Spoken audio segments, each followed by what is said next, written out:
Alô, Libiders, tudo bem? Aqui é Rafael Campos e hoje estou com aquele que vai fechar a equipe do backstage do Jogando RPG. Estou com ele, que é o mago do arte visual, o mago da edição, um dos responsáveis por um grande sucesso do Jogando RPG. Estou aqui com Elias Guerra. Fala galera, tudo certinho? E aí, mestre, tudo bom? E aí, eu não sei o que falar não, tudo bom? Só dando um oi mesmo, chegar chegando aí, tranquilo. Eu tenho uma coisa pra falar. É, Você tem liberdade pra fazer a pergunta que você quiser aí, tá? Ser bem polêmico se você quiser. Tamo dentro pra responder à vontade aí. Então, maravilha, né? O que puder ser respondido será respondido, aqueles que não puder saberemos apenas só no final do ano. Bem, Elias, então, queria saber mais um pouquinho, né? Você como responsável pelo audiovisual, responsável pela questão das edições, principalmente da primeira, segunda, terceira temporada, da quarta temporada, aí temos também a equipe da Rodoferro aí no meio.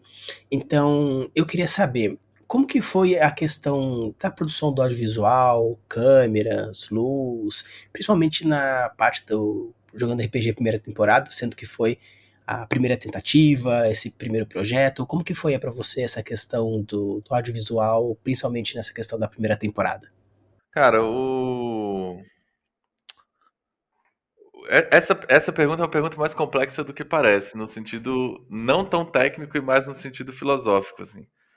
Porque no fim das contas, a gente evoluiu alguma coisa da parte técnica e tal, mas não é uma evolução tão essencial quanto uma evolução filosófica mesmo, de como enxergar o produto, sabe? De como enxergar a gravação e tal. Mas eu vou tentar não fugir tanto, depois a gente foge, se for o caso. Eu vou tentar primeiro responder o que você perguntou, que é, bom, o começo foi muito despretensioso, na verdade. O acordo que eu fiz com os meninos era um acordo sem pretensão nenhuma mesmo, sem o objetivo final grandioso nem nada. Era tipo, cara, o Bunda me chamou, né? Tipo, tem esse colega que é do cinema e tal. Inclusive, quando eu fui lá gravar, eu já conhecia uma outra pessoa que era o César, que é irmão do Vitor. O irmão do Vitor que faz o Jonas, né, no Jogando RPG. O César estudou comigo, estudou audiovisual também.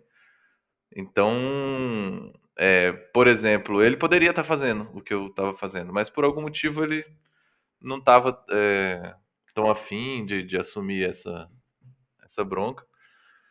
E aí eu assumi.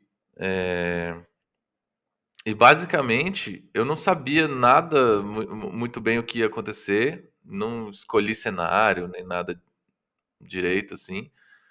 Foi um acordo meio maluco, tipo, cara, eu vou lá, tem uma câmera, os meninos tinham umas GoPros, umas coisas assim, a gente bota essas câmeras, faz a parada funcionar e, e sem combinar porra nenhuma mesmo. Pode falar palavrão assim? Não, não, não, pode sim, sem Eu sou, problema, mete bala. eu sou um cara que fala bastante palavrão. Eu me seguro bastante me segurava bastante no Game Xixila, mas eu acho palavrão um treco muito bonito, assim, uma forma muito bonita de se expressar. Sim, às Mas enfim, vezes só o palavrão que vai trazer aquele real sentimento. exato. Então, assim, foi uma coisa muito de doido, do tipo, cara, vamos filmar aí do jeito que der e depois a gente descobre o que vai acontecer, saca? Então eu chamei um outro amigo meu na época, peguei umas luzes com ele emprestado, não tinha luz, não tinha nada. Chamei ele lá, a gente montou umas luzes. Eu peguei minha câmera de mão, mas eu nem usei, eu levei ela só para tirar umas fotos. Mas eu fiquei a maior parte do tempo assistindo nos celulares, assistindo o que as GoPros estavam gravando e anotando, curtindo, tal, sabe? Tipo, prestando atenção no som para saber se estava vazando muito som de cachorro, de carro na rua. E foi bem inocente, assim, sabe, a primeira temporada. Tanto é que, cara, depois que a gente gravou, a gente meio que debandou, não tinha uma certeza se aquilo ia virar produto mesmo ou não, sabe? Ficou na minha mão um tempo, a equipe ficou uma coisa meio fluida, não se sabia exatamente se aquilo ia pra frente ou não. chegou um momento em que parecia que, na minha interpretação, assim, pelo menos parece que ficou só eu e o Vinzão mesmo conversando sobre isso. E aí, dessa falta de preparo, nasceu também a liberdade para lidar com o material, saca? Eu nunca tinha visto nada de RPG na internet. Eu não consumia nada disso. O meu contato com RPG, inclusive, tinha sido com o Bunda na quinta, sexta, sétima série. Depois dali, que hoje em dia seria o oitavo ano, né? Eu acho. E depois dali eu parei de jogar RPG, assim, fui abandonando o hobby depois que eu, no Game Chinchilla, eu comecei a voltar de novo. Então, eu tive muita liberdade por causa dos nossos erros ou da nossa inocência ou da gente tipo não ligar tanto para aquilo. Eu tive muita liberdade de trabalhar aquilo do jeito que eu quisesse. E o único jeito que eu sabia trabalhar aquilo era como uma série normal, sabe? Eu não sabia que as pessoas botavam na internet sessões inteiras. Eu achava um absurdo, entendeu? Ter que botar produtos tão longos. Então, da escola de onde eu vim, eu queria tudo menor de 10 minutos. E foi o que eu visualizei e tal. Tanto é que, se eu não me engano, de todas as temporadas, a primeira foi a que a gente mais. A que tem a maior distância entre a mesa, entre a gravação da mesa e a gravação das entrevistas. Porque a ideia das entrevistas já vinha desde o início, já tinha sido conversado. Eu já tinha conversado isso com o Vinzão, mas eu não tinha preparado isso tanto, eu acho. Agora sim, minha memória pode estar falhando, mas eu sei que se você for prestar bastante atenção mesmo, voltar lá na primeira temporada e olhar para o cabelo e a barba do Bunda, tá diferente na entrevista e na mesa. É porque a gente tentou trabalhar nas sutilezas ali, mas é diferente, sabe? Tipo, a gente nem essa preocupação a gente tinha. Então na entrevista ele tá um pouquinho mais curto, enfim, coisinhas, detalhes assim. Então, eu também sou muito falador, tá? Você me interrompe quando Não, for. por favor, o espaço é seu. Então, assim, em termos técnicos, a primeira temporada ela foi um descobrimento, saca? Ela foi tipo é, uma maldição e uma vantagem, assim, sabe? Um ônus e um bônus, tudo no mesmo pacote. Quer dizer, o fato da gente não saber o que estava fazendo permitiu que a gente errasse em coisas aleatórias, mas permitiu que a gente criasse uma parada que realmente pra gente era muito fresco, muito novo, assim, sabe? Então, essa é a sensação que eu tenho da primeira temporada. Assim como a sensação, já entrando naquele papo que eu falei, né, de uma coisa mais, uma interpretação mais filosófica, assim, da parada, a temporada que eu sinto os jogadores mais livres para jogar, também acho que é a primeira, sabe? Então, eu sinto que ela é uma temporada inocente em muitos aspectos que faz ela ser uma temporada muito gostosa, muito boa pra quem tá começando também, porque a pessoa também chega inocente, sabe? No mundo do RPG. Então eu acho que a primeira temporada, no fim das contas, ela escreveu certo por linhas tortas, sabe? Ela é a melhor primeira temporada possível, porque ela é inocente em vários aspectos e isso acaba abraçando mais pessoas novas, sabe? Começar na segunda, começar na terceira temporada, naquele estilo, que não muda tanto, mas muda alguma coisa, talvez já não fosse tão receptivo, sabe? É uma viagem que eu tenho, assim. Não tenho certeza, mas é uma viagem que eu tenho. É legal, é interessante esse tipo de observação, porque quando lançou o Jogando RPG, eu acompanhei desde o comecinho. Obviamente, quando eu comecei a acompanhar, já estava lançado já o sexto, sétimo episódio já, mas retroativamente fui assistindo. Mas mais pra frente, com o passar do tempo, eu sempre que eu tinha algum aluno que se interessava por RPG, eu encaminhava para assistir. Quando era um aluno novo, assim, novado no RPG, eu falava para assim focar bastante na primeira temporada, porque mostrava realmente esse sentimento de como é o começo, como é simples, um nível 1, né? A Jéssica ainda fazendo esse papel de o novato não sabe muito sobre, então podia se espelhar. E pra galera que já tinha algum conhecimento, eu falava, ó, assiste a primeira temporada pra você ir pegando, mas a partir da segunda é que vai ser mais a sua cara. Então eu acredito que vocês pegaram um nicho que normalmente não é muito abordado, que é o realmente o jogador iniciante, literalmente iniciante. Sim. Existe isso eu senti um pouco na pele. Depois que eu fui tentar consumir coisas de outros canais, eu gosto muito de muita gente, assim, sabe? Então não tô falando mal de ninguém, mas tipo assim, existe uma coisa que é de qualquer profissão, na verdade, de qualquer hobby e profissão, que é quando você manja muito daquilo, mesmo quando você tenta falar de uma maneira simples, às vezes você não consegue, saca? Então eu ia assistir alguns outros vídeos, algumas outras coisas, eu falava, cara, isso aqui é legal, isso é muito legal. Mas isso ainda não é iniciante o suficiente, sabe? Tipo assim, tem gente que não sabe o que é um dado de um D20. Aí você tem que dizer que D é o simplificação, é para dizer dado, e 20 é 20 lados, sabe? Tipo assim, tem um nível de iniciante que realmente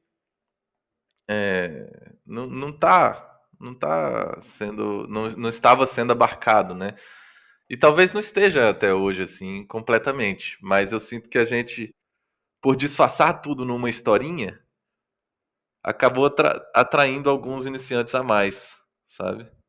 Sim, concordo bastante e legal porque realmente a leveza da primeira temporada faz com que seja um material gostosinho, ainda mais também pelo tempo de episódio, você consegue ir fazendo e o bom é que obviamente de aí já entra já a técnica do audiovisual, cortar nos momentos da história que fale, putz, foi um negócio rapidinho, gostosinho e agora eu vou ter essa sensação de continuidade da mesma forma que o mestre tenta fazer ao máximo numa sessão, que é acabar num ponto auge ou pós ponto auge para que a galera queira voltar na próxima sessão. Então eu acho que até esse sentimento de puxa, acabou nesse ponto, eu quero jogar de novo ou continuar jogando, vocês conseguiram trazer isso também na primeira temporada, dando alguns gostinhos pra galera iniciante. Sim, tem uma malandragem, né? Tem uma coisa que enfim, vem totalmente do audiovisual mesmo, né? Que é essa coisa de deixar o gancho, de deixar a abertura pro próximo, ou de acabar de um jeito que. Exatamente o que você falou, que a sensação seja boa o suficiente para a pessoa querer seguir em frente, né? Querer assistir mais. Mas a gente abriu mão de coisas, já fazendo um comparativo, por exemplo, com decisões da segunda temporada, da terceira. A primeira temporada, a gente abre mão de mais coisas. Eu não me arrependo, mas eu sempre fico pensando, puxa, será que foi a decisão correta? Eu acho que foi, mas enfim, sempre fica na cabeça. Tem batalhas, tem muito mais batalhas resumidas na primeira temporada, sabe? Tem cenas, tem muito mais momentos, muito mais não, mas tem momentos que ficam de fora porque realmente não contribuíam diretamente com a narrativa, sabe? Roteirista de cinema tem esse vício, talvez escritor de literatura também, não sei.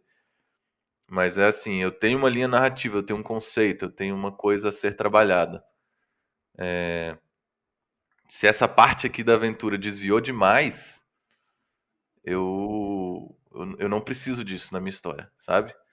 E aí na primeira temporada a decisão que eu tomei foi tirar algumas coisas. Por exemplo, existe uma batalha na primeira temporada que é com um lobisomem lá, uma parada de um lobisomem. Isso aconteceu na mesa. Isso não está na série, sabe?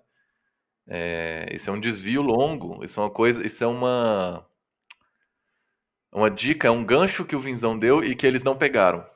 E pelo fato deles não terem pego, isso é uma coisa que acontece muito no RPG, uma das dificuldades de jogando RPG. Pelo fato deles não terem pego aquele gancho, o Elias, que editou, que trabalhou a primeira temporada, pensou, cara, pra que eu vou usar isso aqui se eles não pegaram esse gancho, né? Então, são coisas que ajudaram a série, mas que do ponto de vista de RPG, isso acontece muito mais numa mesa, né? Acontece direto, os jogadores não pegarem os caminhos que o mestre está colocando e pegarem outros, né? Mas no jogando RPG, na primeira temporada eu tomei muita liberdade de fechar portas, sabe? De não mostrar algumas portas que foram semi-abertas e que não voltaram lá depois, sabe? E aí, sei lá, não sei, talvez seja polêmico para o mundo do RPG, sabe? Lidar com isso, porque eu sinto que tem muita gente purista no RPG quando a gente fala a respeito de transformar o RPG em produto audiovisual, né? Em trazer para o YouTube, por exemplo. Eu acredito que tem um purismo assim de querer trazer exatamente tudo que acontece na mesa. Eu acho besteira, sabe? Se focar nisso. Mas existe, eu penso que existe. Sim, tanto que uma coisa que é discutido bastante, né, aqui no canal mais focado no world building, seria essa questão da transposição entre mídias. Porque apesar de existir a técnica de criação de mundos, é uma coisa meio que geral, existem as peculiaridades para livro, para quadrinho, para filme, para série, para jogo. Apesar da raiz ser a mesma, existe sim as coisas diferentes em cada tipo de mídia.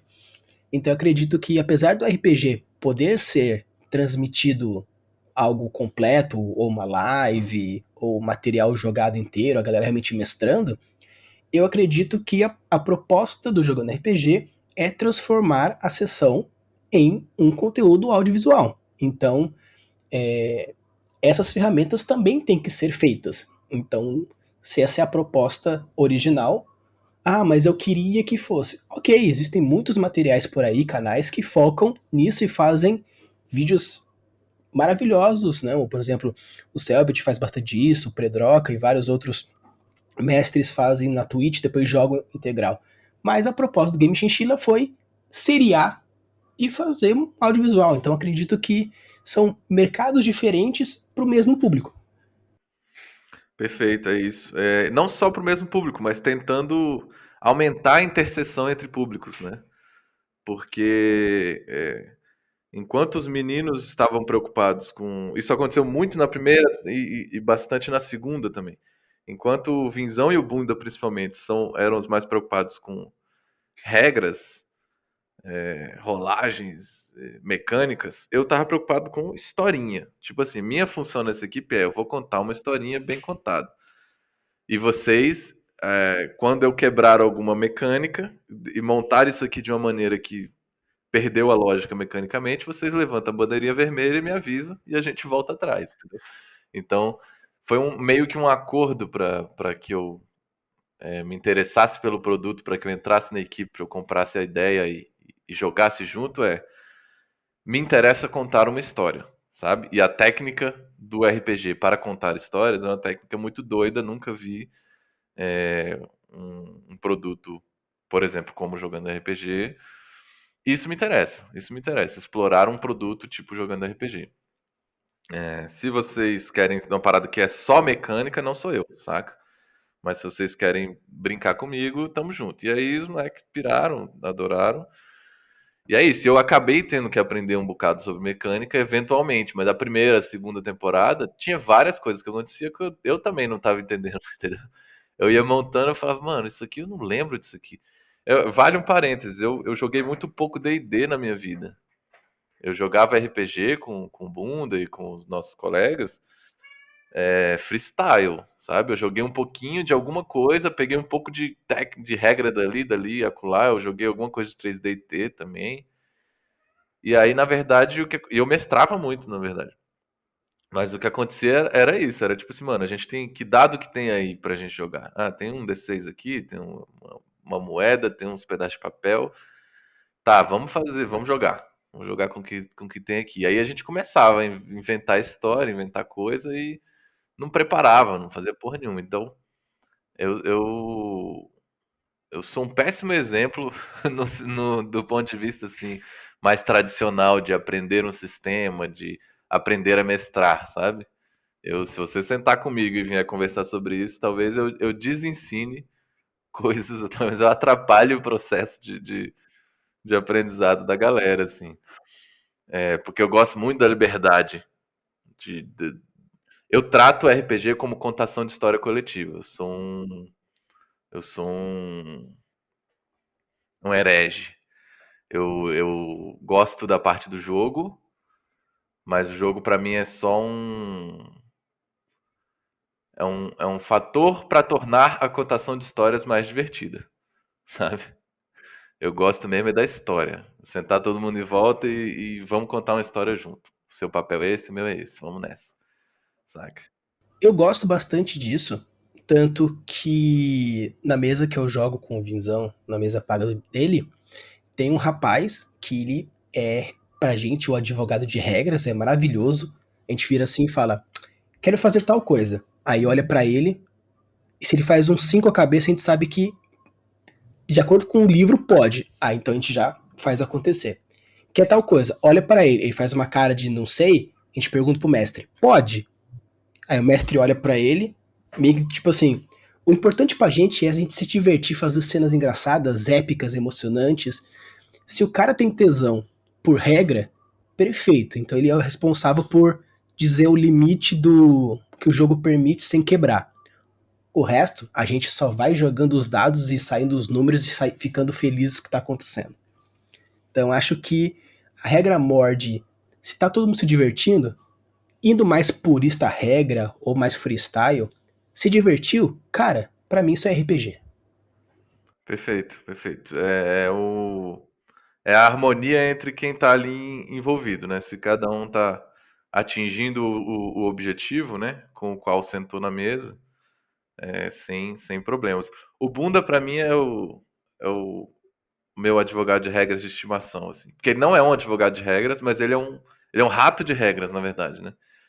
Ele entende muito rápido as regras dos sistemas. Então eu gosto de sentar com ele assim, porque às vezes tá fazendo uma besteira, o Bunda vai lá e ele é um cara muito gentil. Ele é muito bondoso assim nas colocações dele. Então, às vezes tá com um bando esquisito e tal, ele nem te interrompe, ele deixa tu fazer a parada. Aí lá na frente, tipo assim, tá no. Acabou a mesa, ele senta contigo, ó, tal coisa aqui da tua ficha tu pode fazer assim, tu pode fazer assado. Então, sabe, tipo, é legal ter uma pessoa dessa também, lógico, porque, querendo ou não, já me contradizendo um pouco, mas é verdade, principalmente assim num D&D, você dominar regras te amplia a sua capacidade narrativa, sabe? Pelo menos em teoria, pode ser que você acabe se engessando, mas em teoria você tem mais artifícios para entender possibilidades narrativas nas cenas, né? Nas determinadas cenas, e tal. Sim, tanto que quando meu irmão começou a jogar, ele acabava acessando e falava assim, cara, gostei, só que eu não fazia as coisas porque eu não sabia se eu podia. Aí depois de colocar na cabeça dele, ó, propõe. Se o mestre achar que rola, rola. Se ele achar que não rola, ele fala que não, mas proponha, porque antes um não do que um possível sim que você deixou passar.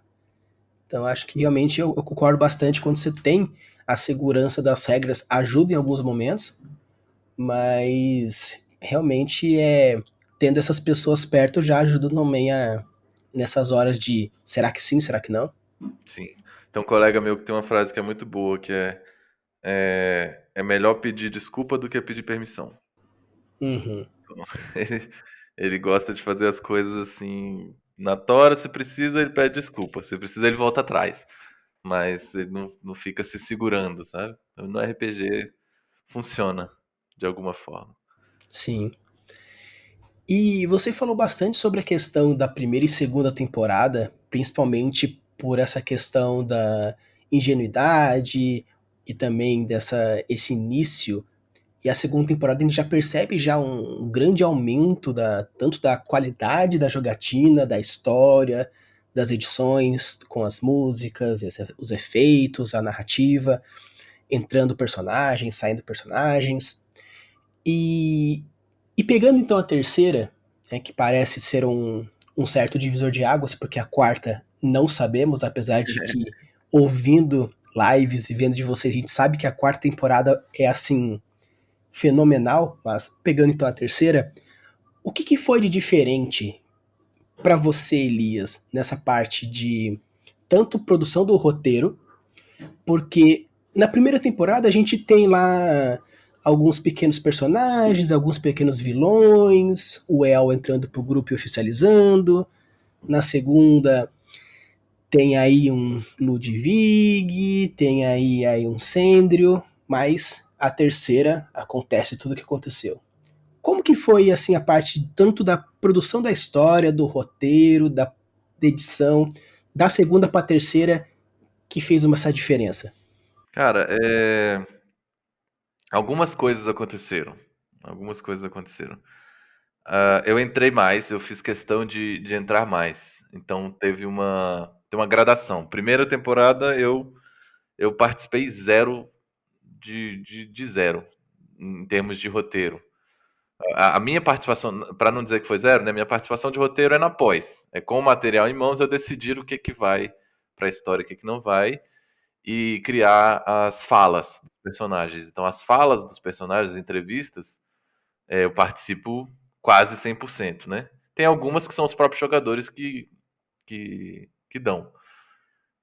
Mas é quase tudo eu sentindo qual é a necessidade dos episódios. Então, primeira temporada, minha participação é muito baixa, não deve dar nem 10% em termos de narrativa. Na segunda temporada, já foi uma coisa assim. Eu ainda não participei da criação dos, das sessões, mas eu pedia para o Vinzão me contar elas antes, para eu poder interferir em uma ou outra coisa. Então, já foi essa a transição. E na terceira, eu já participei muito mais, sabe? Ainda eram criações do Vinzão, sempre o método que a gente solidificou ainda é assim. A criação, pelo universo ser do Vinzão, por ele ter muito mais familiaridade com a arte de mestrar e tudo, o esqueleto da história naturalmente vem do Vinzão. Como eu posso dizer, as motivações, aonde ele quer chegar, o que que ele está querendo mostrar, mais ou menos, sempre vem dele, sabe? Mas da terceira temporada pra frente, e pra frente quer dizer terceira, teve o spin-off, teve o Antes da Lua e agora o, vai ter a Lua Sangrenta. A gente já consolidou isso de conversar muito antes, sabe? Na segunda temporada, ele vinha assim um dia antes, 2 dias antes, sei lá, a gente conversava e eu pensava a respeito. Na terceira, não. Na terceira, eu quis intervir mais, quis participar mais das escolhas de narrativa. Por quê? Porque eu via um potencial que a gente podia explorar que era ainda maior. Eu via esse potencial na primeira e na segunda e eu quis explorar. Que aqui tem muito de RPG, mas tá faltando um pouquinho de série, tá faltando um pouquinho desse gancho aqui, tá faltando voltar com tal personagem, tá faltando repetir tal cenário pra gente explorar o apego do espectador, saca? Tá faltando colocar aqui umas técnicas específicas, tipo, a gente precisa de um, enfim, a gente precisa de alguns acontecimentos aqui que são um pouco mais serializáveis, sabe? A gente precisa de mais ganchos serializáveis. E sem destruir o lado de RPG. Então a gente precisava trabalhar junto, saca? Então eu acho que a terceira temporada ela é mais impactante no sentido de que ela foi onde a gente conseguiu consolidar. Esse é um dos pontos, pra mim, esse é um dos pontos. Outro ponto é que ela cara, naturalmente é como você falou, a primeira temporada ela não é só a primeira temporada, mas é o primeiro nível, os primeiros níveis, né? A terceira temporada é o que eu julgo, e aí conversando com os meninos, eu acho que eles concordam. Eu julgo que é onde estão os níveis de ouro do D&D ali, sabe? É onde naturalmente você não é fraco demais pra morrer numa pancada só, e você não é forte demais pra ser uma batalha durar 17 horas, sabe? E parecer o Goku no meio da guerra lá dando Genkidama e os caralho. Então, existe um nível ali entre o 5 e o 8, entre o 5 e o 9, sei lá, qualquer coisa assim, que é um nível, sei lá, é um nível de ouro, sabe? É um nível que tem a epicidade, sei nem se essa palavra existe, mas tem um nível de épico perfeito, sabe? Aqui nossos heróis têm força suficiente e desafio suficiente. Então eu acho que isso também facilita a temporada fluir. E cara, é inegável, tipo, o jogando RPG ele é uma sala de roteiro, não tem só eu e o Vinzão trabalhando, sabe? Existem os jogadores. Eu não posso dizer que que eles não estão trabalhando juntos, saca? Então, tipo assim, ali existe um tesão muito forte dos jogadores em continuar aquela história. Então, a segunda e a terceira temporada, que são muito ligadas uma na outra, né? A segunda acaba com um gancho muito forte para a terceira. Os jogadores contribuem demais. A inocência da primeira temporada dá espaço, dá lugar para os jogadores. Essa é a interpretação minha, mas para os jogadores que querem ativamente contar suas histórias mesmo, sabe? Se na primeira temporada eram só amigos jogando, na segunda são amigos percebendo que aquilo está ficando interessante, e a terceira são amigos jogando e contando história, sabe? Explicitamente. A sensação que eu tenho é essa, tipo, tá todo mundo. Eles estão interessados tanto em jogar quanto em fazer aquela história evoluir. Essa é a interpretação que eu tenho, sabe? Sim, e você falando agora de mesa de roteiro coletiva, né? É, normalmente, quando, por exemplo, a gente escritor pensa na história e os personagens vão fazer exatamente o que a gente quer que eles façam. Por quê? Porque nós somos deuses em cima também dos personagens. E na questão dos jogadores, a diversão está nos jogadores terem essa liberdade. Por fato de você trabalhar vindo do audiovisual, onde normalmente o roteiro, vamos dizer assim, o diretor tem mais controle sobre o que acontece com os personagens e o que acontece com as cenas, principalmente para poder contar uma história, como que foi esse sentimento de, puxa, eu tenho que contar a história, mas é um pouco na mão do Vinzão, porque ele que tá mestrando, mas também tem a mão dos jogadores, eles podem simplesmente levar para um lado muito fora. Como que foi essa, não vou dizer controle, porque parece realmente que eles fizeram exatamente o que vocês queriam, mas como que foi lidar com essas balanças de audiovisual, mestre, contar a história, liberdade de jogadores, como que foi lidar com essas balanças? Cara, na verdade foi muito gostoso, assim, foi muito tesão, assim, porque o, algo sobre mim. Eu sou roteirista, né, de ficção e tal. Eu fiz alguma coisa recentemente com documentário, mas ainda não me sinto tão confortável como roteirista de documentário. Mas eu me sinto muito confortável como montador de documentário. Eu sou mais montador de documentário do que de ficção.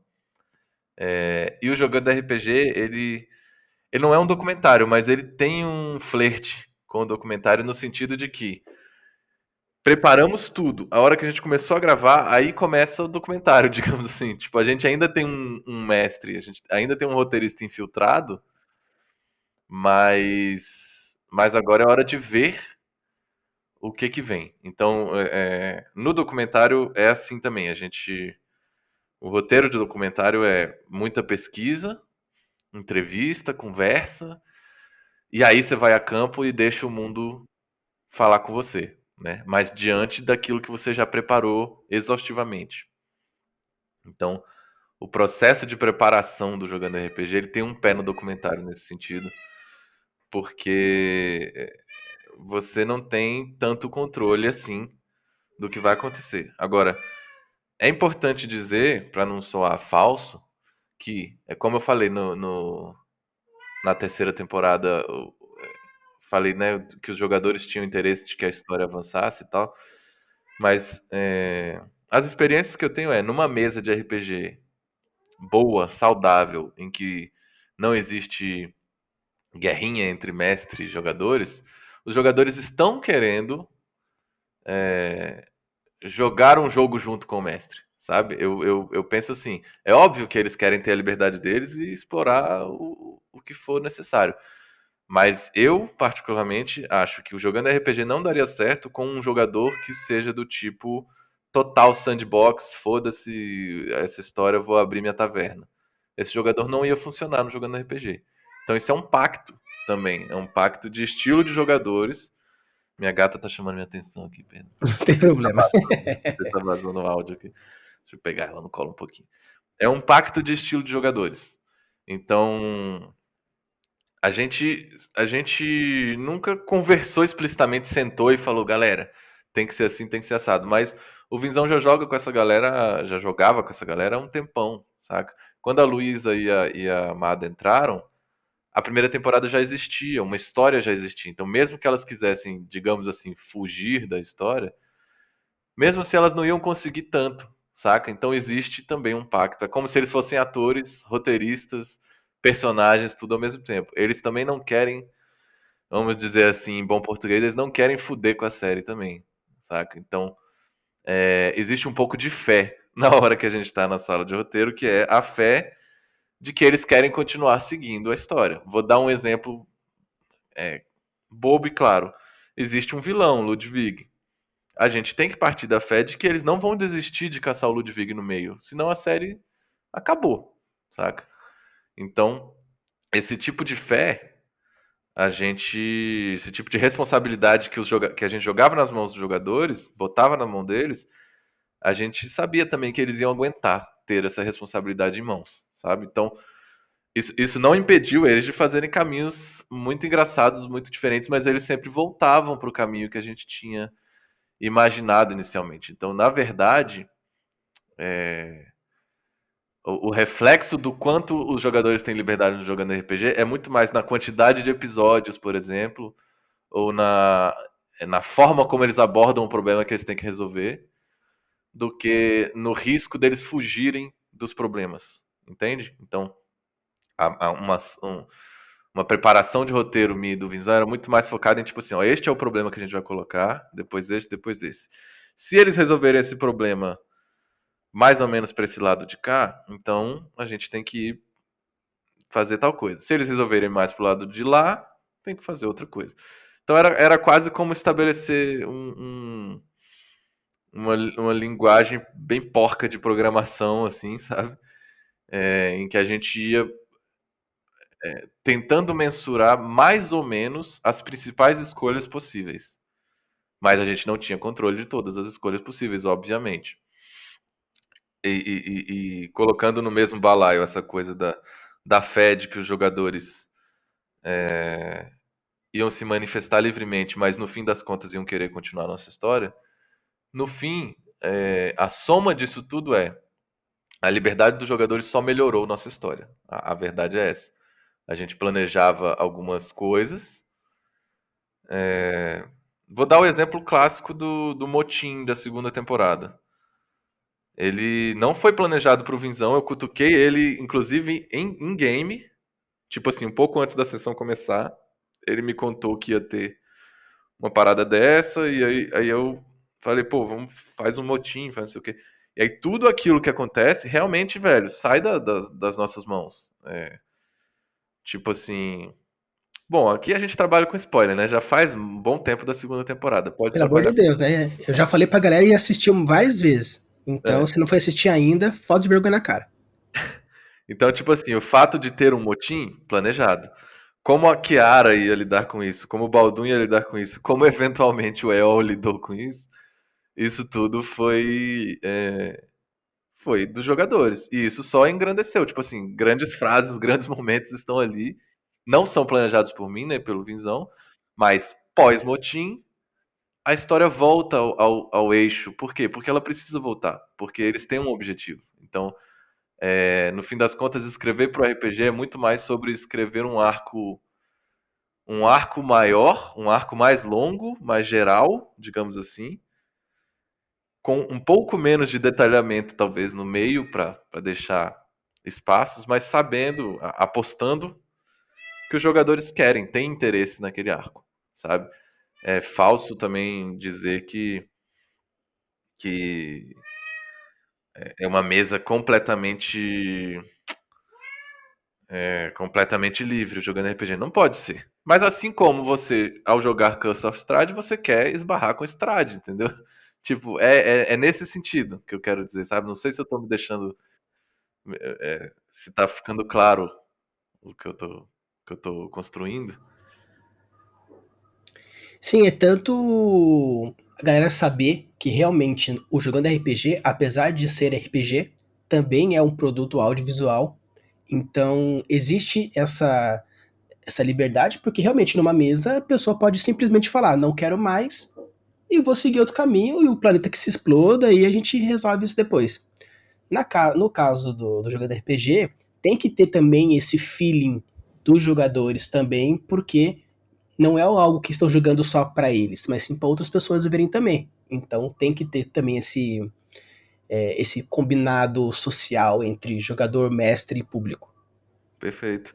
É, e eu vou além, assim, aí eu já vou polemizar. Eu acho que é uma mesa saudável.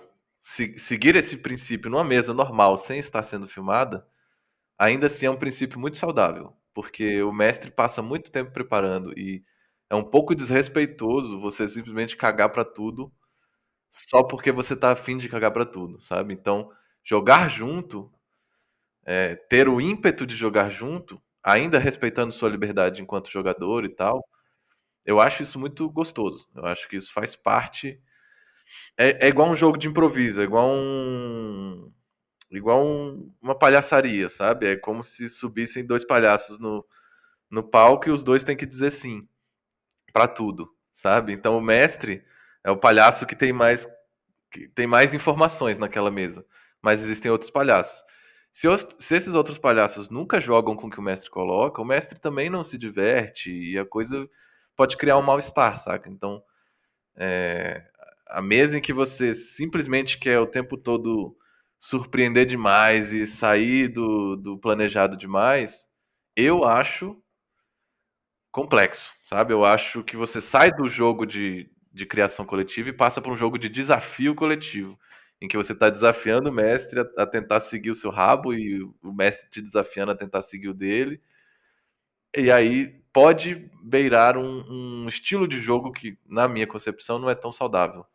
Acho mais gostoso um jogo em que tá todo mundo realmente olhando para o mesmo objetivo, tentando tentando chegar junto nos mesmos lugares, sabe? Eu gosto dessa brincadeira. Posso estar sendo inocente, mas eu gosto dessa brincadeira, assim. Eu concordo bastante, tanto que se a pessoa ela quer realmente fazer o que ela quiser, existem outros locais que você pode fazer isso. Os jogos online, carreira solo, existem tantas coisas que você pode trabalhar isso. Se você entra no RPG coletivo, tente trabalhar o coletivo. Eu concordo totalmente com essa premissa também. Perfeito. E aí, só, né, tentando já puxar de volta então pro Jogando RPG, tô tentando buscar aqui de cabeça coisas que os jogadores fizeram completamente diferente e acaba funcionando, sabe? Tipo, é, a negociação com clave, é, a coisa do Mike Sorriso, toda a história do Mike Sorriso e tal, aquilo é uma história que foi meio no free flow, saca? Foi rolando no free flow. E ali é a confiança na experiência do Vinzão, saca? Porque ali eu não posso parar tudo e interferir e falar, gente, o que tá acontecendo? Alguém me explica. É tipo assim, mano, o Vinzão tá mestrando, os caras estão jogando, pau quebra, dali a pouco eu vou descobrir o que tá acontecendo, saca? Tipo, tem vários momentos em que a coisa sai mesmo, vai lá na Casa do Chapéu, vai pra outro lugar e depois volta. Volta diferente, entendeu? Mas volta. Teve um momento em que a gente precisa interromper, que foi esse momento do motim.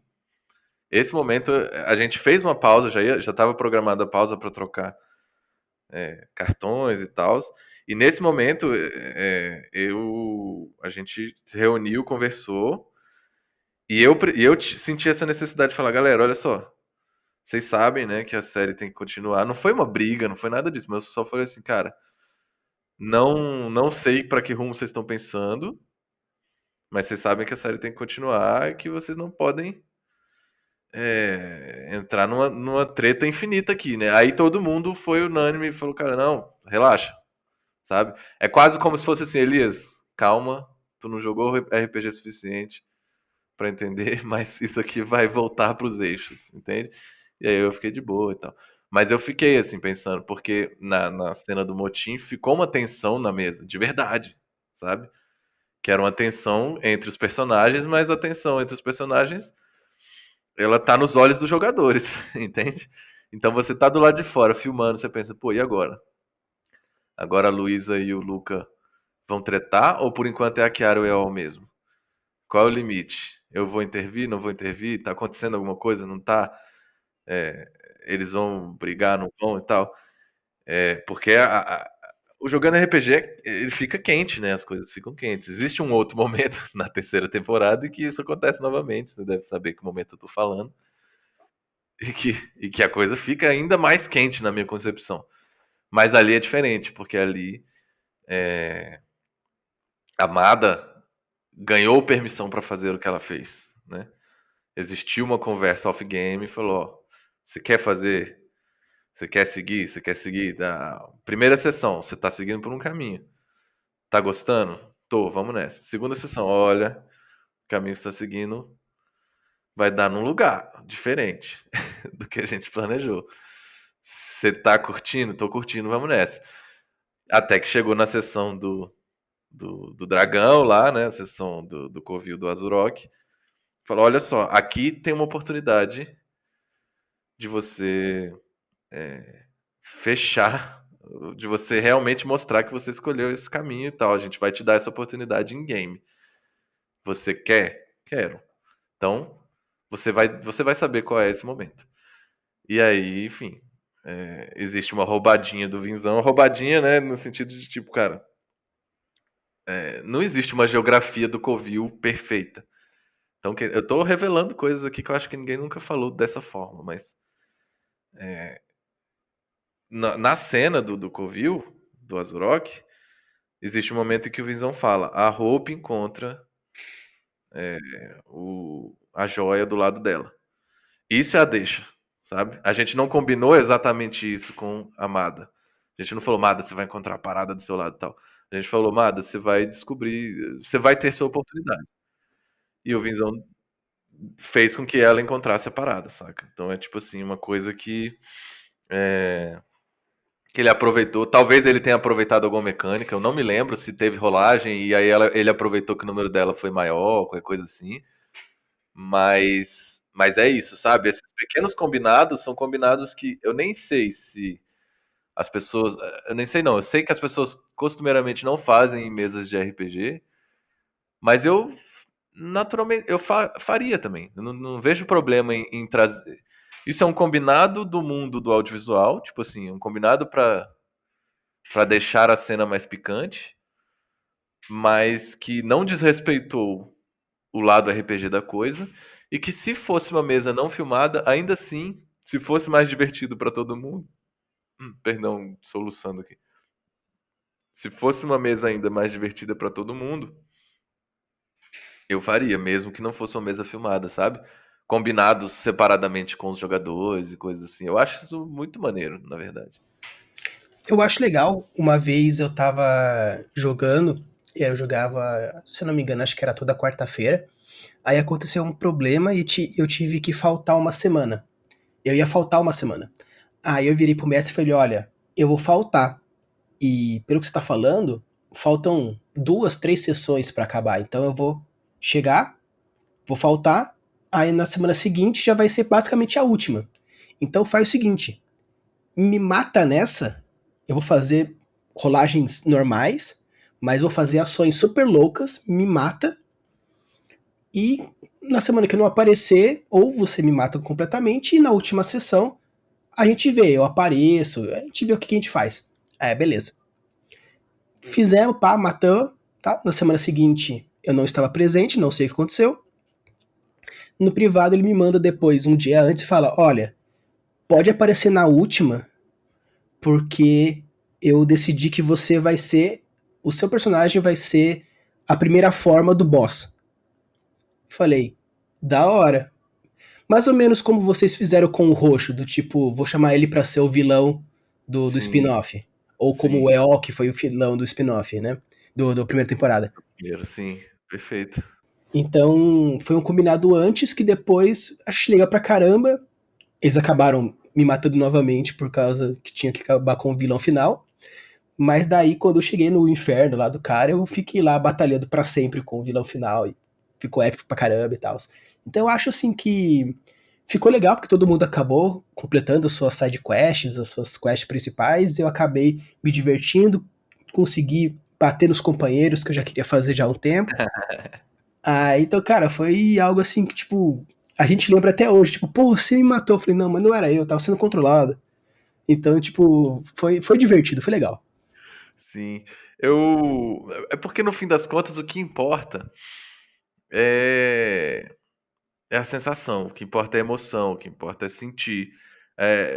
Tô falando aqui, já tô talvez elevando o RPG ao estado da arte aí, né? Mas é uma reflexão que eu faço, que mesmo que sua mesa não seja filmada, né? Não é um jogando RPG, mas é o seguinte, vocês são os roteiristas, vocês são os atores e vocês são o público também. Então é importante o público sair satisfeito, entende? Tipo assim, vocês estão contando uma história para vocês mesmos. É um negócio, uma masturbação intelectual maluca, mas no fim das contas o que importa é a sensação daquelas pessoas que estão na mesa, é o que você sente, sabe? Então vale tudo, vale roubar, vale roubar não, mas no sentido assim, vale negociar com os jogadores por fora, vale trazer props, vale trazer cartinhas escritas por outros personagens, vale gravar um áudio da Jéssica, sabe?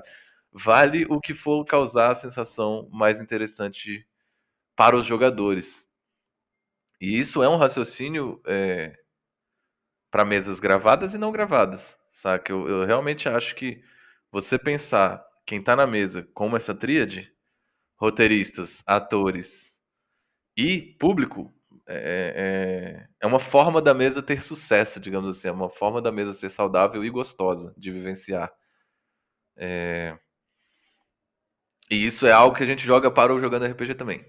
Então, tipo assim, quando eu e o Visão estamos planejando coisas, principalmente, por exemplo, agora eu vou falar da Lua Sangrenta.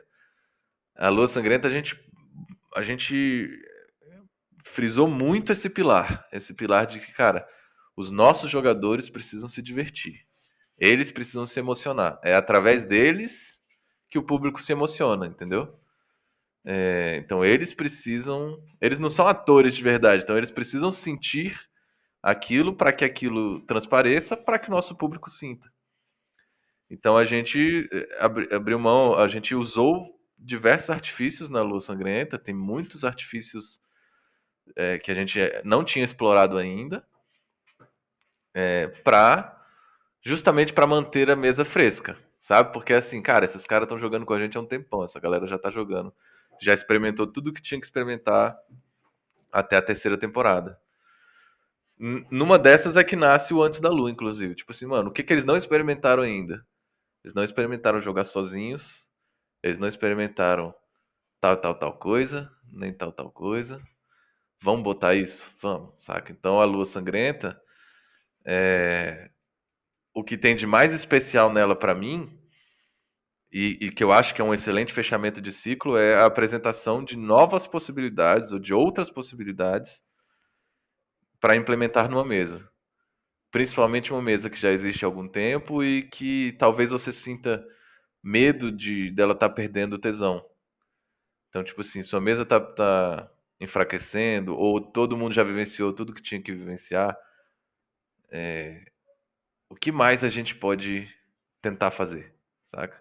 Pra mim, esse é um dos grandes trunfos da Lua Sangrenta, assim, talvez o maior. Considerando meio que os arcos narrativos, primeira, segunda, terceira, Antes da Lua, spin-off, e agora a Lua Sangrenta, quarta temporada. A gente pegou uns problemáticas regionais, né? Mais a questão de Nova Garla, aí depois foi escalonando, ferradura, semideuses, agora já próprio Deus e outros deuses. Então, assim, obviamente é algo que é especulado meu, considerando leituras de livros e filmes e tudo mais. Poderia então dizer que a quarta temporada seria meio que um fechamento desse arco narrativo, onde poderia sim ter continuações, mas vocês pensaram que para a quarta temporada ser o final. Tipo, ser o final, não do programa jogando RPG, mas sim dessa história. Ou eu estou errado? Ou não pode responder? Não, eu posso. Acredito que eu posso responder. É o final dessa história. A Lua Sangrenta é o final dessa história. E tem simbolismos nisso. Tem motivos para ser o final dessa história. Tô pisando em terreno. Tô pisando em terreno perigoso. Deixa eu pensar o quanto eu posso explicar. Para mim, para o Elias, tinha terminado na terceira, tá? A gente realmente fez o esforço para terminar ali com o Ludwig. Salvamos o mundo de certa forma. Pá. Mas algumas outras coisas foram acontecendo, algumas outras conversas aconteceram. O Vinzão tinha planos para o mundo dele que não haviam sido explorados ainda. E cara, existia essa possibilidade de mais um pouquinho, sabe? Aí eu tô abrindo o coração mesmo, assim. Eu tava com muito medo de ir mais um pouquinho. Fiquei com esse medo durante muito tempo, a pandemia inteira, durante todo o tempo em que a gente não que a gente ficou esperando pra gravar, eu fiquei morrendo de ansiedade porque, mas até antes disso, antes de planejar a temporada, antes de abrir o financiamento coletivo, esse medo já existia porque diversos fatores. Um dos fatores é as coisas deram muito certo até aqui, sabe? Tipo assim, toda vez que dá certo, é uma chance a mais de dar errado. Então, é quase como se eu tivesse assim pressentindo, tipo, cara, pode dar merda, pode dar merda. Que tipo de merda que eu tava esperando? Cara, merdas tradicionais, coisas que nem são tão merda numa mesa que não é filmada, por exemplo. Vou falar de uma merda que aconteceu mesmo na Lua Sangrenta. A gente, entre aspas, aí, perdeu dois jogadores, né? Dois Uhum. jogadores não estarão na Lua Sangrenta, o Luca e a Amada. E isso é natural de uma mesa não filmada. Você acabou de dar um exemplo, né? Tipo assim, precisa viajar, e aí a aventura vai acabar. Ou às vezes a pessoa, cara, a Jéssica saiu, né, no Jogando RPG. Mas entende que é diferente uma pessoa sair da primeira pra segunda temporada, quando tudo é brincadeira, e da terceira pra quarta. Existe um peso maior, saca? Então a gente. Eu fiquei com muito. Com o coração partido, assim, de que isso tenha acontecido, mas aconteceu porque tinha que acontecer. As pessoas estavam alinhadas com outros desejos, sabe? Ninguém é obrigado, pelo amor de Deus, ninguém é obrigado a participar de uma mesa de RPG. Eu acho que essa é a mensagem errada, né? Seria a mensagem contrária do que o RPG precisa passar. Que é, cara, joga quem pode jogar, tem que estar sempre divertido, tem que estar sempre confortável. Então a pandemia deixou a galera desconfortável, o tempo de distância deixou desconfortável, novos trabalhos, novos problemas na vida. E aí, esse era um dos medos que eu tinha e que se concretizou. Mas deu tudo certo no fim, saca? Mesmo tendo que desviar dessa questão, de diversas outras questões, acabou dando certo. Mas eu fui muito longe na resposta. A sua pergunta era sobre se essa era a última temporada, né? Dessa aventura, sim. E aí, sobre o Jogando RPG, sobre o modelo Jogando RPG, bom, aí tem outras questões. Eu não sei. Me dá um tempo para eu pensar. Vamos para um outro assunto. Dali a pouco a Não, gente fala. não, não, não, não tem problema. Tanto que uma coisa que é falado bastante, né? Vocês falaram em lives, em outros momentos, que a quarta temporada realmente foi uma mega anomalia. Do tipo, hiperprodução, algo assim surreal, ainda mais, apesar de ter tido todo o financiamento, é um budget pesado, principalmente porque de 2019 para 2022 nós tivemos aí uma pandemia, por isso uma crise econômica, então, tipo, realmente, mas são coisas que a gente precisa ir fazendo. Uma pergunta que eu fiz pro Léo, e agora eu retorno para você, a gente percebe no jogando RPG, quando acaba uma sessão e começa outra, quando as pessoas mudam de roupa. Porque todos os episódios saem toda segunda-feira. Então a gente sabe que tá sendo na semana seguinte, todo mundo mudou de roupa, ou trocou de dia, ou o Vinzão fala realmente no episódio anterior. E com isso fechamos isso, e a semana seguinte. Então, às vezes, existe esse marco. Né? Aí, as reuniões de pauta que vocês fazem, talvez aconteça uma diferença entre a primeira, a segunda, a terceira e, obviamente, a quarta. A reunião de pauta para programar o Jogando RPG, aquela temporada, é feita um puta brainstorm gigante, ou a cada X tempos existe outros brainstorms para meio que assim, tipo, olha, tá indo bem, vamos seguindo, ou, nossa, tá seguindo muito esse lado, vamos tentar voltar, ou vamos criar uma raiz a partir daqui. Como que era feita os brainstorms entre sessões? Ou acontecia só algumas... Como que era feita essas reuniões de roteiro entre sessões, ou até mesmo entre jogatinas? Cara, a gente sempre teve que gravar em formato de batidão, com pouca distância entre entre as sessões, né? Então, o nosso formato, que não é o formato ideal, mas o nosso formato é sempre assim, um mega tempo gasto planejando, planejando, planejando, escrevendo, reescrevendo, criando situações possíveis e tal, chegando a pontos e tal.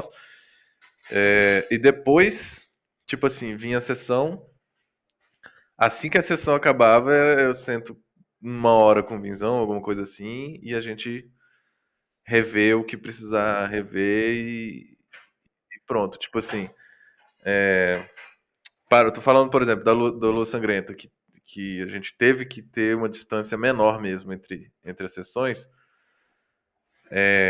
Só deu pra ter uma distância de um dia pra última sessão só. Foram quatro, foram cinco, falando demais, mas foram cinco diárias. As quatro primeiras diárias, uma atrás da outra, e a quinta diária teve um dia de distância. Então, cara, a gente acabava a diária, eu conversava um pouquinho com o Vinzão e falava, Vinzão, ó, tal coisa que a gente planejou vai ter que ir para outro rumo. O que que tu acha? Tá indo assim, tá indo assado, diminui aquela batalha, diminui isso, diminui aquilo. Mas também na quarta, nessa temporada antes da Lua, a gente já estava um pouco mais maduro, a ponto de já preparar um pouco isso. Então, por exemplo, tem uma das sessões que a gente tem o caminho. O caminho A é caso os personagens. Caso os jogadores decidam muito rápido, caso os jogadores decifrem muito rápido o que precisar ser decifrado, existe o caminho A, em que eles têm mais encontros, têm mais coisas pela frente, mais puzzles, enfim. E existe o caminho B, em que a gente abre mão disso aqui, porque eles demoraram mais, saca? Então, a gente ia criando coisas assim para se proteger do que estava acontecendo. E na própria sessão tem alguns pequenos momentos em que eu venho, paro, vou lá no ouvido do Visão e falo, tá indo como você.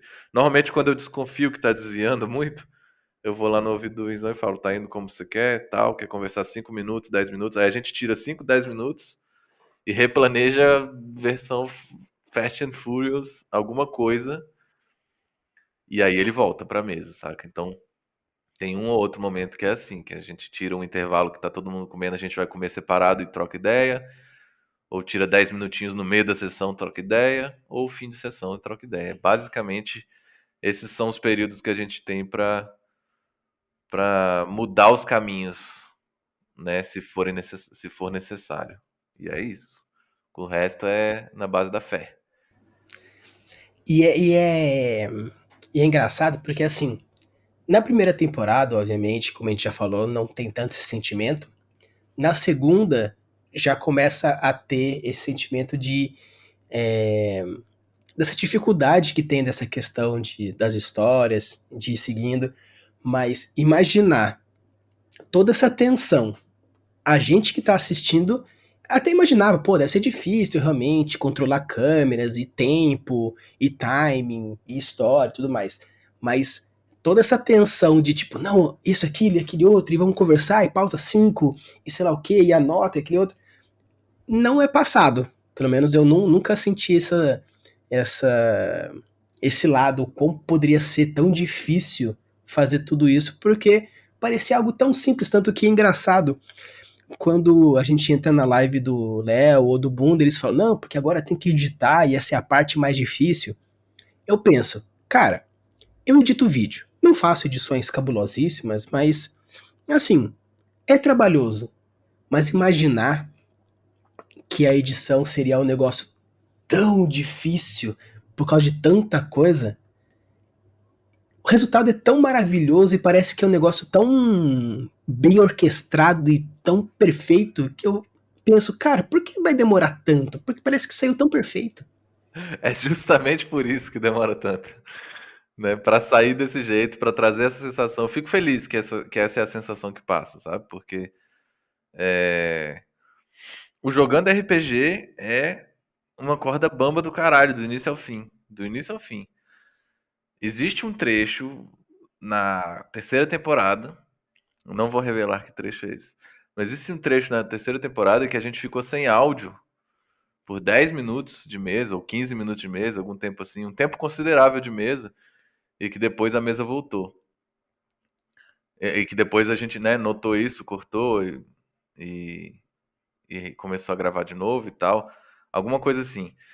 É, e que, cara, ali quase caiu, mas tipo assim, tem umas coisas que a gente precisa fazer e que não o público não acessa, saca? Mas tem coisas que a gente precisa fazer que são técnicas, que são problemas técnicos que acontecem e que a gente precisa resolver de maneira que a história continue fluindo, sabe? Sem a gente meter uma cartela na tela e falar erramos, sabe? Porque não é uma questão de orgulho, não é uma questão de dizer, nossa, a gente não pode admitir que errou.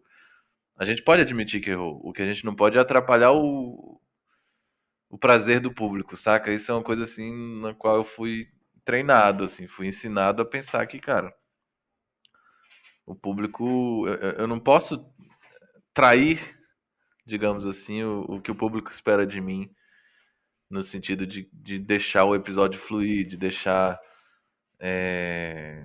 gostoso do início ao fim, sabe? Então, tem coisas cabulosas. Vou contar um outro segredo. Tem um momento na segunda temporada em que a câmera do Vinzão dá pau quase uma sessão inteira, tá? É, no quando ele mestra só pra Luísa e pra Mada, a câmera do Vinzão não era a câmera que a gente sempre usou. A gente precisou usar outra naquela sessão. E ela deu errado, saca? Então o áudio dela tava perfeito, mas a imagem dela tava travando, tava dando problema. E aí a gente, velho, ficou muito mal. Ficou tipo, mano, o que, que a gente vai fazer com isso aqui? Tal, tal, tal, tal, tal. E aí, eu não sei se isso já foi dito em algum lugar e tal, mas eu tô revelando. A gente regravou tudo com o Vinzão. Só com o Vinzão. Então eu peguei o áudio, falei, velho, foi exatamente isso aqui que você falou em todos os momentos. A gente não vai mentir pro público.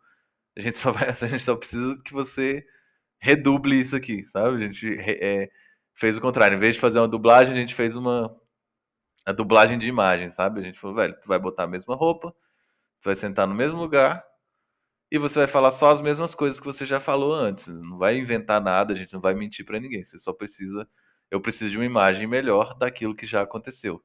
Então toda a sessão Mada e Luísa solo, ele não está. Aquela imagem, elas não estão na mesa. Aquela imagem do Vinzão, elas não estão lá do outro lado da mesa. Entende? Isso é meio bizarro, né? Mas isso aconteceu. Então eu falava assim: ó, a próxima fala você fala olhando pra Luísa, a fala é: você tirou um 20. Ouve ela aí. Aí o Vinzão ouvia, falava: beleza, vou fazer no mesmo tom. Aí ele fazia: você tirou um 20. Pronto. E aí a gente regravou toda a sessão da Mada e da Luísa pra ter uma câmera boa, pra não atrapalhar a fluidez daquela sessão, saca? Por que que eu tô revelando isso? Porque a gente não mentiu em nada, a gente não trapaceou em nada, a gente só precisou de uma imagem boa.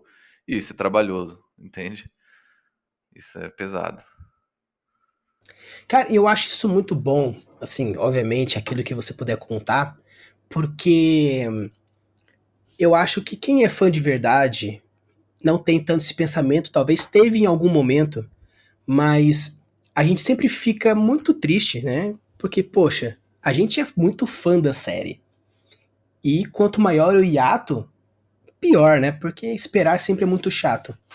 Mas saber que vocês têm o carinho e o respeito pela série, do mesmo jeito que nós temos, é maravilhoso. Mas ainda saber desses percalços do nossa, regravou, reeditou, teve que fazer isso, aquele outro, e que ele corre, pede pro pai de não sei quem, e sei lá o que, e sei lá o que, papapá.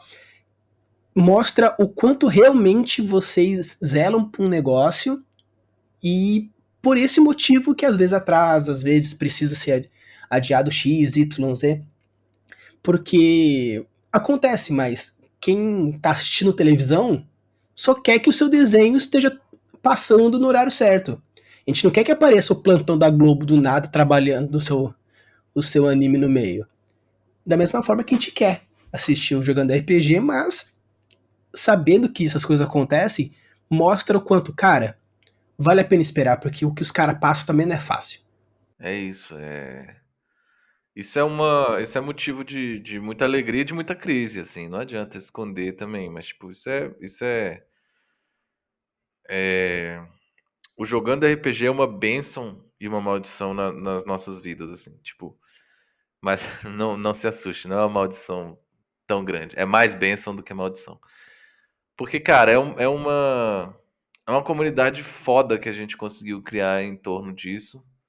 Ou não é nem criar, mas assim, ganhar, né? Ser recebido por uma comunidade muito, muito forte.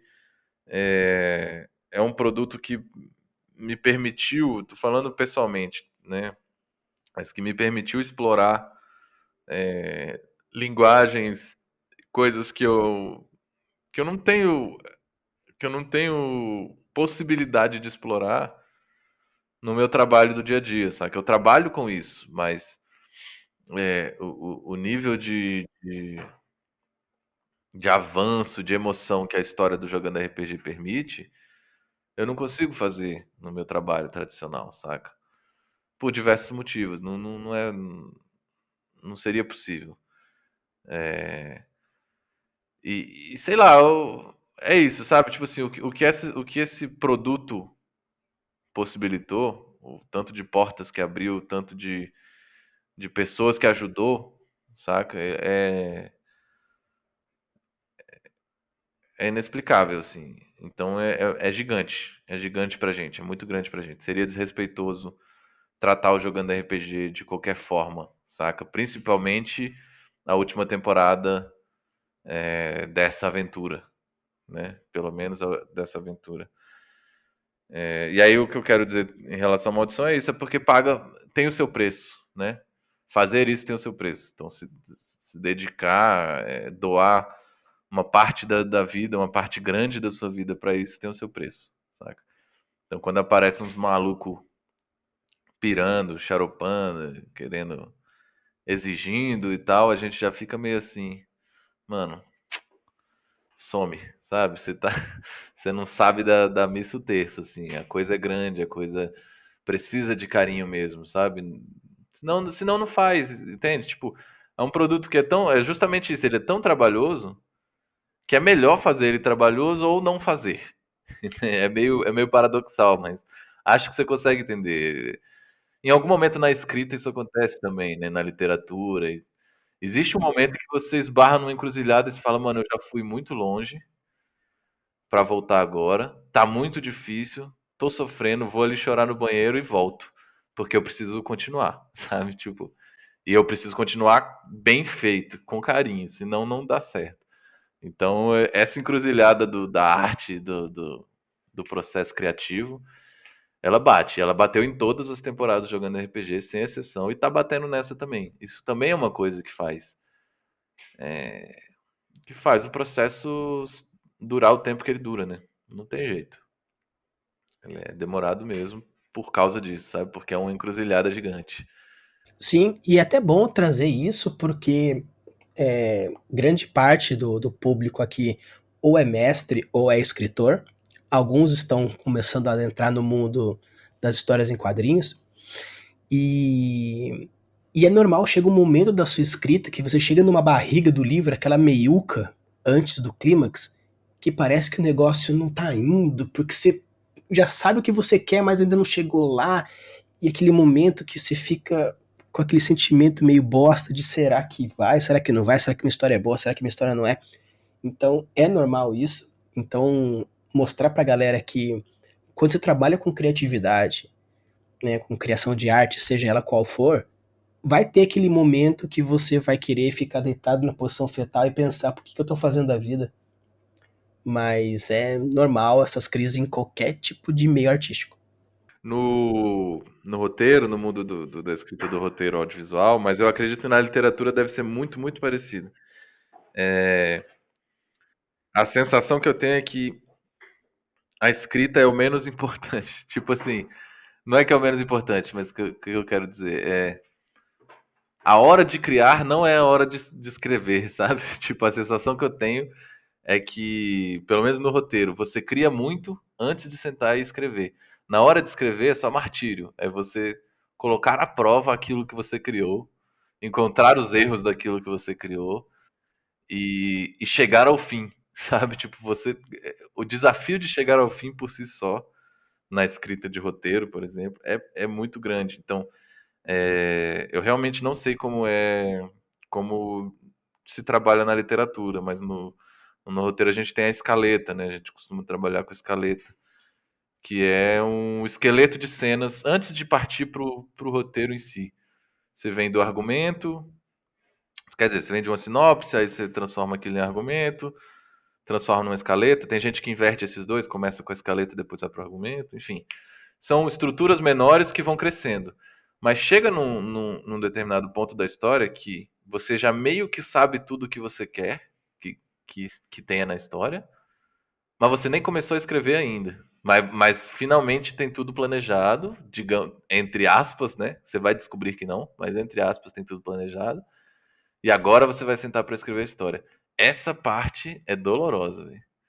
É muito gostoso criar a história. Agora, fazer a história virar, existir de verdade, essa parte é dolorosa. Essa parte você precisa enfrentar com muito carinho, assim. Carinho pela história e por você mesmo, sabe? Do tipo, tem dia que tu precisa deitar em posição fetal, vai lá e deita, porque você tá precisando mesmo, sabe? Tipo, vai chegar, invariável, vai chegar. Sim, tanto que num livro atual que eu tô fazendo, eu falei, não, meu primeiro capítulo vai ser assim, assado, eu já pensei em todas as coisas, no festival, nas cores, em todo o negócio. Falei, perfeito, eu quero que tenha isso. Quando eu fui passar pro papel, parece que assim, não, parece que escrevia, e as letras não apareciam, parece que o relógio estava virando invertido. Eu falei, meu Deus do céu, o que tá acontecendo com a minha vida? Aí, beleza, depois daquela sofrência, 10 páginas. Saiu 7 páginas. Falei, nossa, saiu. Mas depois que saiu tudo, aquele parto com forceps, aí chega aquele momento da revisão, que você vai dar aquela lapidadinha, que vai colocar aquele outro, e as firulinhas, que é uma parte assim, apesar de ser muito, pra mim, meio chata, porque você tem que ficar revendo as cenas toda hora, é um processo da edição, né? Que você vai rever 1000 vezes para colocar as coisas certas nas posições certas, porque uma coisa é, pensei na história, gravei, agora para editar, é o pensou na história, escreveu a história, editou a história, né? Então, realmente a parte de pôr no papel é um martírio, muitas vezes. É engraçado, porque no processo audiovisual, aí já não tô falando do roteiro, tá? O processo inteiro de escrever, filmar e finalizar, a parte de filmagem, até por questões de orçamento, ela é a mais curta, ela é a mais rápida, mais pontual. E, e depois após costuma ser a parte mais longa, né? Ou a pré ou após, né? O momento de escrita às vezes é longo e tal. E é engraçado porque me parece ser. Não me parece ser tão análogo ao processo da escrita em si. Por exemplo, quando eu estou escrevendo roteiro, criar demora um pouco, revisar demora um pouco também, mas botar no papel, se eu não tenho um cliente me querendo comer meu rabo, mas botar no papel é psicologicamente muito doloroso. Eu ainda não entendo exatamente por quê, porque tu já criou tudo, sabe? Teoricamente. Mas não sei por quê, na hora de olhar pro papel, ele não te olha de volta, né? E tá planejado, tá ali do seu lado todo o planejamento. Então, tipo, essa parte pra mim é meio misteriosa mesmo. Tipo, como Eu é tenho que. essa discussão com o meu grupo de escrita que eu e um colega meu, a gente olha pro papel e um dia produtivo é colocar 200 palavras na folha sulfite. É um dia produtivo, assim, do tipo, pô, escrevendo pra caramba. E eu tenho uma colega que parece que eu falo pra ela que ela escreve que nem diarreia. Ela demora 3 semanas pensando o que ela quer escrever. Aí quando ela fala, vou escrever, ela senta, 3 dias depois já tem 24 páginas de história escrita. Aí eu falo, mano, como você consegue? Eu e o Matheus, a gente sofre pra tirar 2 páginas naquele dia. E ela vai com tudo. Mas depois a parte de revisão é mais complicada, porque ela é mais. Ela solta mais o negócio, então a parte de revisão é um pouco mais complicada. É meio que individual, mas de todo mundo que eu conheço, o sentar e escrever realmente é a parte mais complicada de todas. É, né, tem dois comentários aí, na verdade, aqui, que Pra mim não é nem o sentar e escrever que é complicado, é o sentar e escrever o oficial. É que no roteiro você senta e escreve muitas coisas antes de sentar e escrever. Uhum. Esse sentar e escrever antes de sentar e escrever, eu gosto muito, que é você. Ah, vou descrever meu personagem aqui e tal, vou criar meu personagem. Pô, vou criar um arco geral da minha história, isso aqui, vou criar aqui, tarará, vou pensar como é que vai ser uma cena, como é que vai ser a outra cena, vou encaixar numa estrutura e tal. Isso é muito gostoso, apesar de demorar um pouco também, demora um tempo. Agora, realmente parece que existe uma responsabilidade muito grande quando você vai escrever finalmente aquilo que vai chegar ao leitor, né? Essa parte é uma parte que eu acho que talvez me paralise pela responsabilidade. Aí a outra coisa que eu ia dizer é que, na verdade, eu tenho tentado escrever mais no jeito que essa sua amiga faz. Assim. Eu acho que ele é mais saudável. Planejar bastante, cagar tudo muito rápido e depois revisar bastante. Eu acho que esse é um método que faz mais sentido. Se a gente consegue seguir ou não, aí então, é outro papo. É Mas os ele, 500, quem é, sabe. ele logicamente, ele faz mais sentido. Assim. E Elias, você falou do. Agora que você tá trabalhando hoje em dia na Rodoferrou, que tipo de trabalho você faz lá? Cara,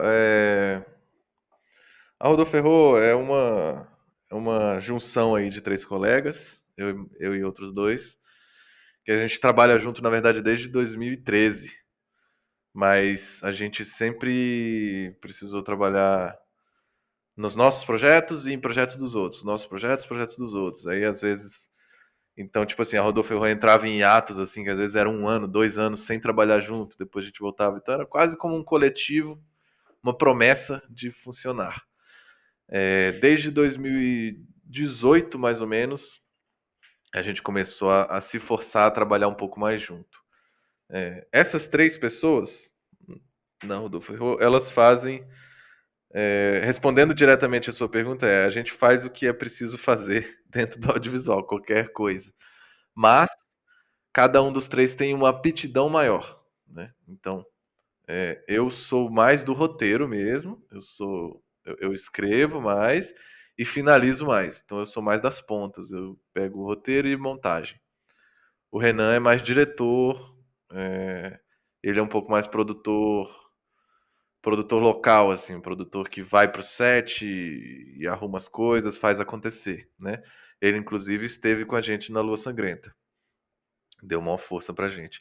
E o Akira, que é o terceiro sócio, ele é mais da grana, business, negócios. Ele é o que gosta de bater papo com o cliente, bater papo com os possíveis patrocinadores, encontrar editais para participar, etc. Então, enfim, a gente tem esses três braços, né, essas três linhas.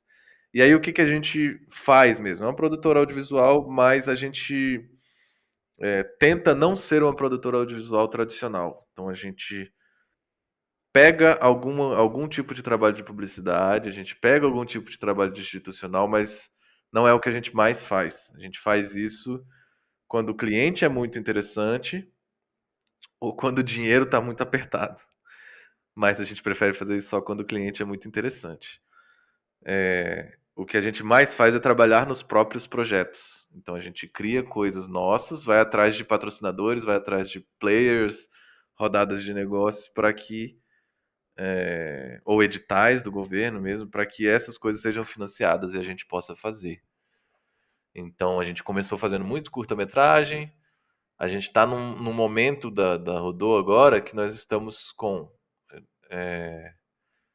A gente está com uma série documental, está sendo feita uma série documental, a gente está com uma série infantil que está com uma parte da grana aprovada, ela ainda não está sendo filmada, mas estamos com uma série infantil a ser feita. Um longa, então eu aprovei um longa recentemente, ele vai acontecer em breve. E dois curtas, ó, a casa tá cheia. Esse ano a gente tá muito bem. Dois curtas-metragens que vão rodar daqui a pouco, daqui 1 ou 2 meses a gente já começa a rodar. E a gente tem um projeto que é um dos projetos que eu mais gosto. Não sei quem já deu um pulinho, já vou fazer um mini jabazinho aí. Quem der um pulinho lá no Instagram da Rodô já vai sacar a nossa pegada. Que vem muito de mim, na verdade. Quem cuida mais do Instagram sou eu. Que é uma pegada de ensinar sobre roteiro, ensinar sobre narrativa, principalmente audiovisual.